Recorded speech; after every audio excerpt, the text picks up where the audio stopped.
Jason, are you going to look at the Mag 7 and try to pick up some of these names here or no? I think we need to calm down a little bit on the Magnificent Seven. This has been one of the most concentrated markets that we've actually seen in history, Kelly. It's going to go down on the par of level of concentration of what we saw during 99, 2000, and back in the roaring 20s, decades and decades ago.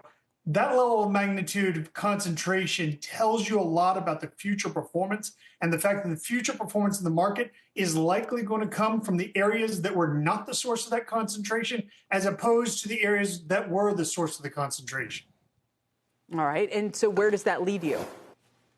That leaves you with actually just wanting to own the other 493, or I guess if you're counting the way Brian was counting a second ago, 496 stocks in the S&P 500 index. You basically want to own diversification now. This is now, because of the period of concentration, this is now an environment that favors diversification. Own the rest, own small cap, own international, actually own bonds. Anything and everything that gets somewhat away from the over-concentrated portion of the market, you're going to do better from that on a go-forward basis. Fair enough. Even small caps, those are the only ones maybe positive on the week. Stephen, what about you?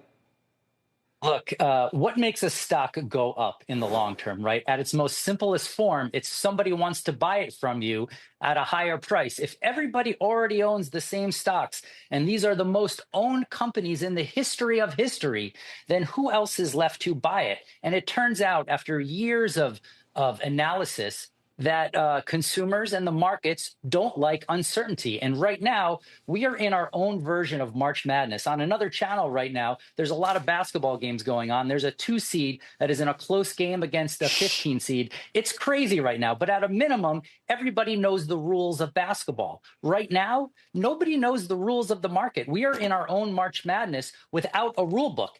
Tariffs, inflation, White House missives, interest rates. Even Jay Powell said nobody is confident in a forecast right now. In that environment, if you're FedEx, Nike, Lennar, all these companies that reported yesterday, what are you going to go on the conference call and say? I feel great. I have high confidence in my own forecasts. No. And so we are self-creating this slowdown. But at a minimum, if you look at small caps on every metric, they are very undervalued versus their history. And this is kind of how the sausage is made. If you fast forward 6 to 12 months, we are in a lower interest rate environment. Yeah. We are in a higher confidence environment. And that's typically when small caps can do better. We're in New Jersey. It's not sausage, it's pork roll, and it's definitely not Taylor ham. That's a whole other conversation, I agree. Stephen. I agree. You were talking about what makes stocks go up. Let's go back to that point.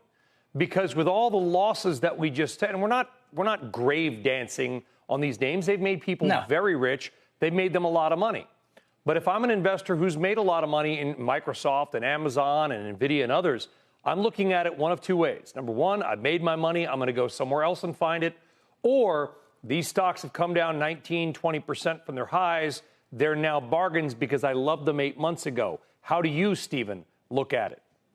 Look, I believe that there is better relative value as you go down the market cap space. Historically, innovation has been driven by smaller cap companies because they are more nimble. They could take an idea and run with it faster. That really hasn't been the case for the last few years. But where does it end, Brian? 1 trillion, 2 trillion, 3 trillion, 4 trillion. At a certain point, a smaller cap company will be able to grow earnings and their stock price faster than a $2-3 trillion company. I have some stocks here. Comfort Systems, FIX is the ticker. Does anybody know it? I'm not sure. But this stock in the last 10 years is up 1,700%.